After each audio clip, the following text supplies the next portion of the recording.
having served faithfully and honorably, was retired from the United States Marine Corps on the first day of March 2024. Signed, D.H. Berger, General, United States Marine Corps, Commandant of the Marine Corps.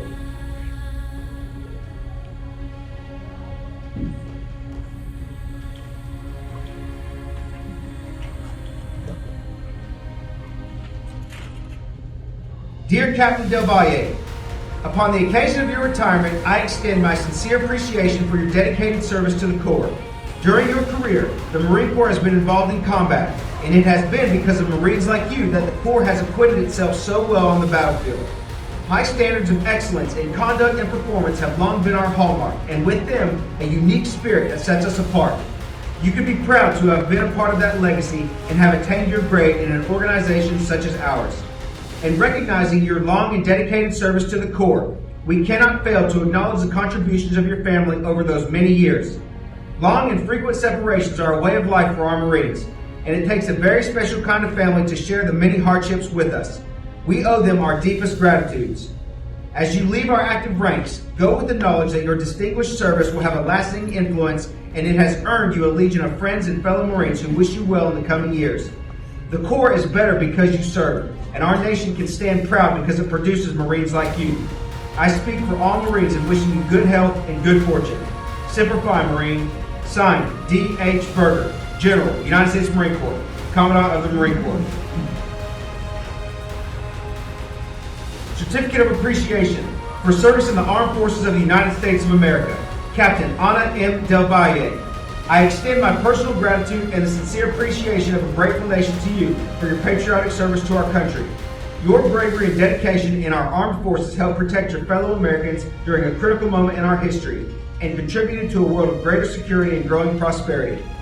Your devotion to duty, honor, and country, in keeping with the long traditions of the finest military in the world, embodied the American ideal of selfless service. Our nation owes you an incredible debt. Your commitment and the example you set will inspire future generations to serve with pride and to keep our country safe. You represent the best of our nation, and I join our fellow Americans in saluting your honorable service. I wish you happiness and success in your next chapter. Signed, J.R. Biden, Commander-in-Chief. Captain Del Valle's daughter, Chloe, is now being escorted to her side to be recognized.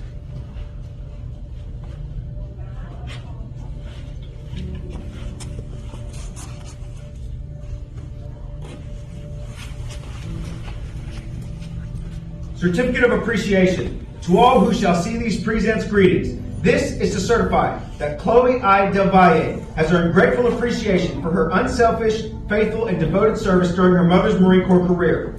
Her unfailing support and understanding helped to make possible her mother's lasting contribution to the Corps and this command. We fully realize that her support and understanding was not provided without hardship and sacrifice during her mother's tour of duty. Given this 20th day of December 2023, signed, Dustin J. Byron, Colonel, United States Marine Corps, Commanding.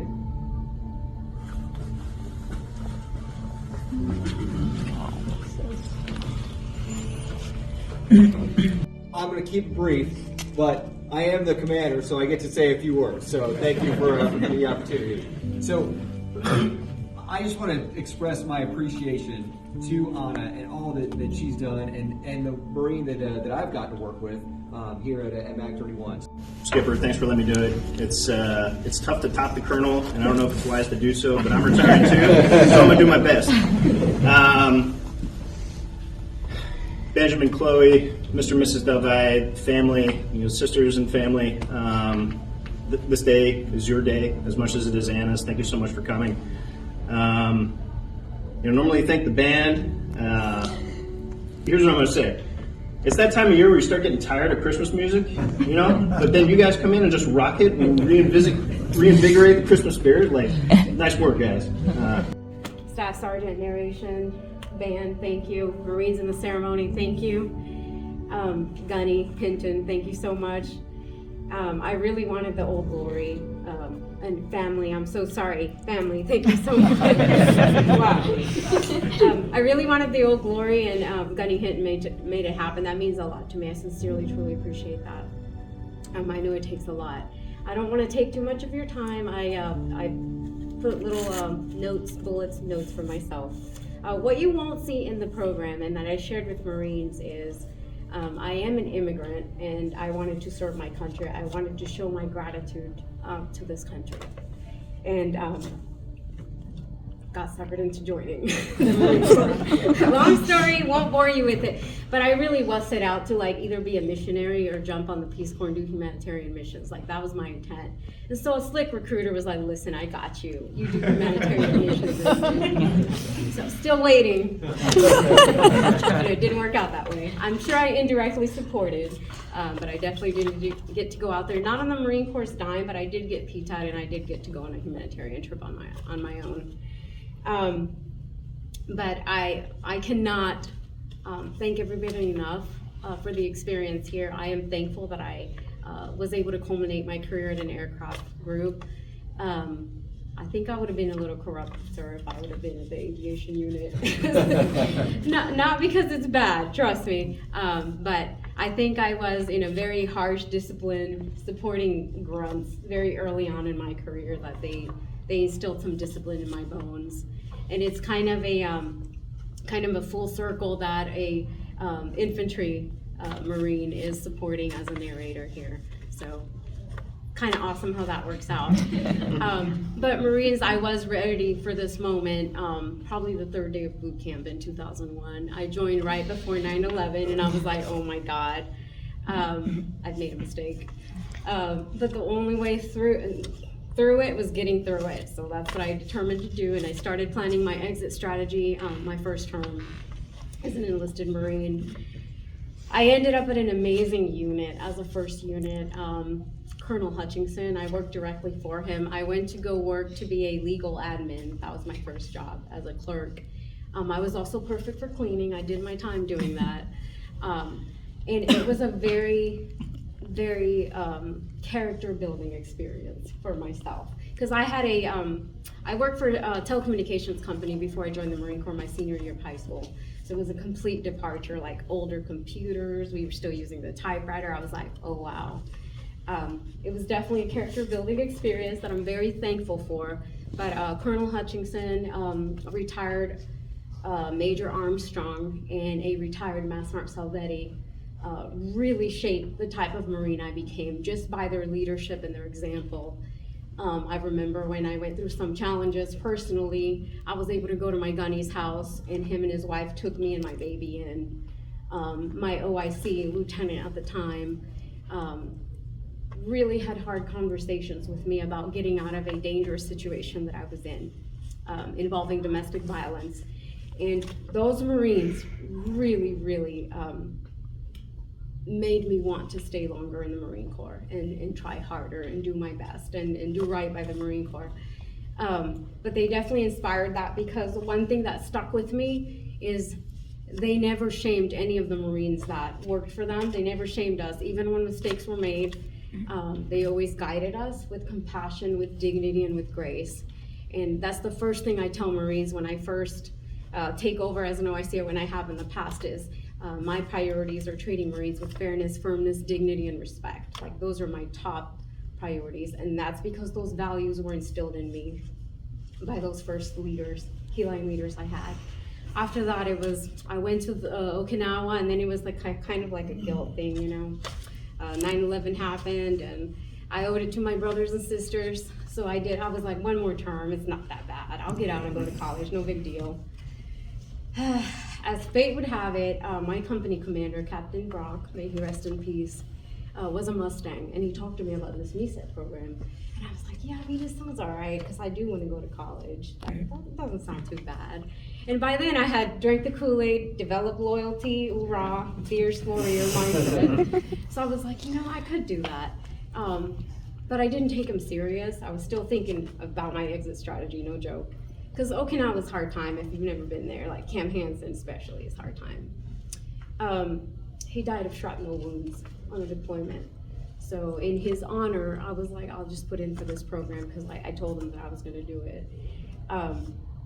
And so long story short, a lot of people were like, hey, don't be shocked if it doesn't happen. And I was like, I'll just go do something somewhere else, no big deal.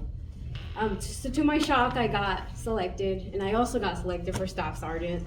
So it was like, oh, no pressure. No pressure. So after that, I did a small stint at the Pentagon, and then was released to go train. Got promoted, got commissioned, and here we are. And I did get injured 10 years ago. So I joke that I low crawled to this moment, but I've been kind of managing those injuries because I made a commitment to the Marine Corps, something that was hard to explain to my mother, because she was like, "You're a college grad. Why are you continuing to be a government slave?" As she put it. And I was like, "Mom, I made a promise. I can't just not do it." So thank you, Mom, and family for coming around and understanding my crazy madness of commitment. But I'm definitely happy for this moment. I'm very thankful that I got the opportunity. The Marine Corps gave me the opportunity to stick around. And with that, I do want to leave some nuggets of wisdom, if you will, like I tell the Marines, that I've learned throughout my career. Because I told you this was a big character shaping experience for me as an individual, and to be better equipped to think more like a warrior, to think more strategically, to really put my values into practice and embody the warrior spirit as a Marine. So I love that challenge. I live for that challenge. Up until a year ago, one of my mentors did not believe me, thought I was bluffing about retiring, because I will never be ready to leave if I don't force myself to continue with my next chapter in life. So very thankful that I'm here. But one of the things that I wanted to leave you with is, and this is for the younger Marines, advice is, think of every challenge that comes to you, whether personal or professionally, as a character shaping opportunity. Not how can things get better, but how can I be better? How can I overcome this for myself and for my brothers and sisters committed to the cause, despite of the circumstances. I say that because I was a single mom the majority of my career, and I had to figure it out, if you know what I mean. So, and I did, but it was not easy to figure it out. So I'm glad that we now have programs where we were able to show some grace to single parents. But always think about that. And then always think about the fact that you don't need a title to be a leader. Like I told you, the rude awakening of finding myself doing janitorial services that I had not planned on doing, I switched my mindset. Instead of thinking, oh man, I gotta do this stuff, this is demoralizing. I thought, you know what? I'm doing this for key leaders. They'll think better in a clean environment. I take great pride in that, and I'm gonna do what I would like others to do for me when I'm in that position of service as a servant leader. And so that's the mentality hack that I developed throughout my years. What would I like as a courtesy, as a key leader in the future? And I invested into that as a young Marine. And that made me proud, and that got me promoted meritoriously. So it works, I promise you. The other one is care about each other. Many times throughout our careers, we get caught up in what's going on here, there, everywhere, that we forget to care. We forget that all of us are humans outside of this superhero costume, and it's important that we look out for each other, not just pretend like, man, something's off with that Marine, but I'm just gonna leave it alone. I don't have time for that. Like, you never know if your intervention could really make a lifelong impact on a Marine. So I definitely ask of you to think about that a little bit more. We don't talk about that enough, I don't think, on that level of a personable level. But I think it's very important for the key survival of the future generations in the Marine Corps. So it is something to develop within ourselves, caring for one another. And what do I mean by care? Because obviously we care if we're here, right? And we're wearing this uniform and we're working with each other. But I really mean see past the Marine and look at the human person, and don't just be quick to judge people's challenges or adversities that they're going through, or even their mistakes. err on the side of giving people grace to grow. That's what I mean by that. And then the other one is pay it forward. So as you move up in the ranks, think of yourself as a servant leader, because at the end of the day, if you recall, this is for my mid-senior and senior level leaders to think about or to reflect on what it was like when you were a younger Marine coming up in the Marine Corps. Don't forget what that feels like. It goes a long way when you're able to empathize with junior Marines and connect at their level, because you've been there, you've done that, or you can at least be an empathetic human if you haven't. But I always kept that in my back pocket as thinking of myself as a servant leader, not an entitled leader, a servant leader, because the more responsibility we gain, the more influence we have to affect change and affect our people. So HR mindset over here. And then lastly, we will always be proud and motivated, but use that self-awareness to know when you're done leading Marines, which was the culminating point for me about a year ago. What am I up to next? A lot of people have asked me. I'm exploring that. But one thing I promise you that I'm committed to is becoming my best self and working on self-improvement and where the 4th season of my life is going to take me.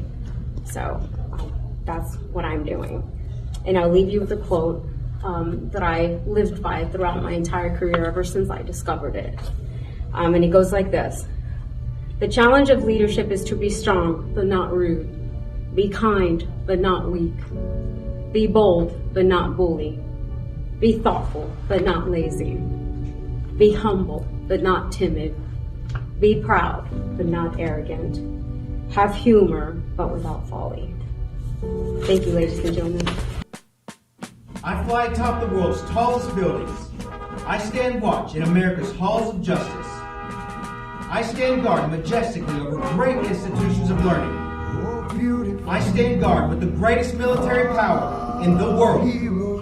Look up and see me. I stand for peace, honor, truth, and justice. I stand for freedom. I am confident. I am arrogant. I am proud. When I am thrown with my fellow bandits, my head a little higher, my colors a little truer, I bow to no one. I am recognized all over the world. I am worshipped. I am loved. And I am feared. I have fought in every battle of every war for more than 200 years.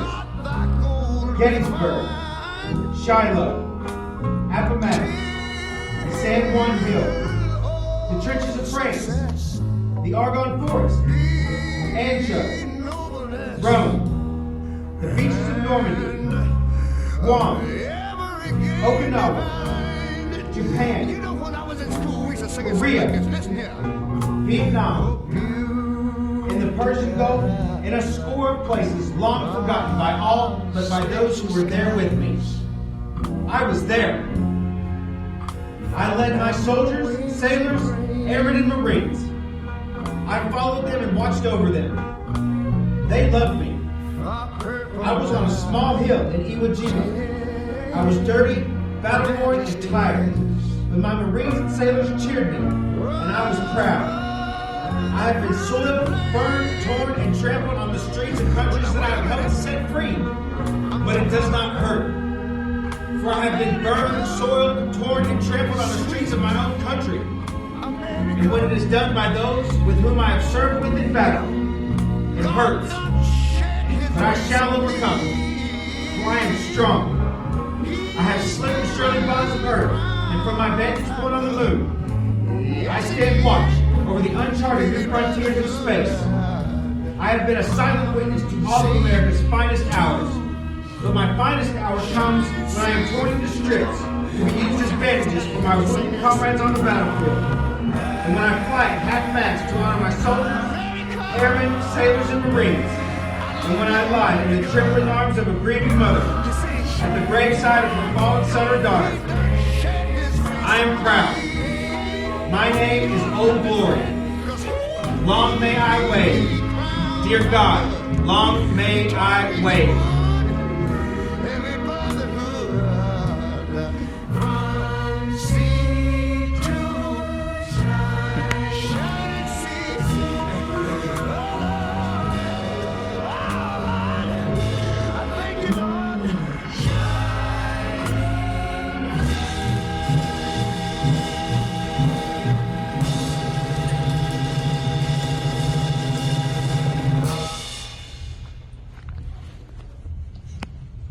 For 22 years, this Marine has stood the watch.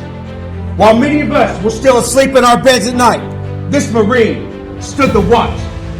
And while others were still in school, learning their trades, this Marine stood the watch. And yes, even before many of us were even born on this earth, this Marine stood the watch. In those years, when the clouds of war were seen bordering on the horizons of history, this Marine still stood the watch.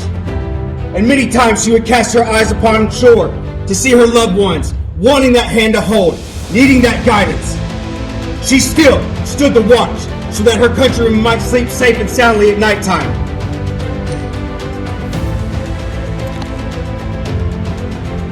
Captain Ahmed Del Valle, you stand relief. We have the watch. A gift from Mag 31, Firetown, USA here, a memento to help remember our time here and her service here at Mag 31.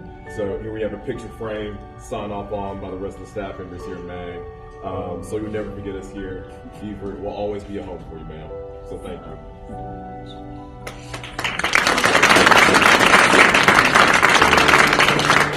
We also have one other gift right here for you, ma'am, as well. A memento, a retirement gift for you across your whole Marine Corps career. And it's fitting that you did leave us with that same quote from earlier. Worked out perfectly. So, yes, ma'am. Oh, yeah. So I'll read it one more time for you all, because it is such a great quote that is fitting for her as well. So, the challenge of leadership is to be strong but not rude, to be kind but not weak, to be bold but not bully, be thoughtful but not lazy, be humble but not timid, be proud but not arrogant, and have humor but without folly. So, ma'am, thank you so much. Our short time together has been so I can't even put words to it, ma'am. But I have big shoes to fill, filling in your position, ma'am, and I've just been so pleased, and your years of experience does not go unnoticed here. So we have your commissioning as a gunny, your captain bars, as well as the units that you have been across the Marine Corps since your time in North Carolina, since your time in Okinawa, Vermont, and finishing up here in South Carolina at Beaufort. So one little piece where you remember the Marine Corps career from us here at MAG. So thank you so much, and thank you.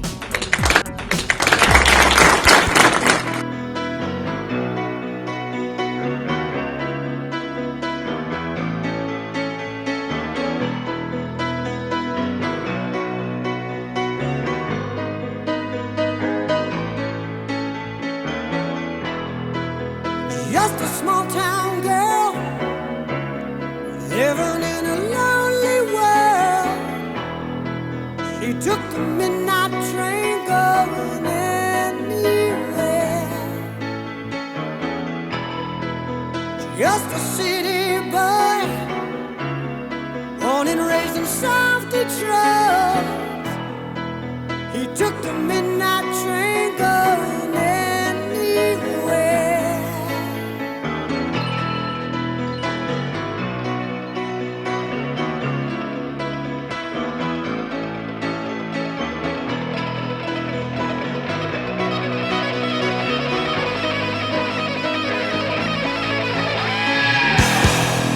A singer in a smoky room, the smell of wine and cheap perfume. For a smile they can share the night. It goes on and on and on and on. Strangers waiting up and down the boulevard. Their shadows so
up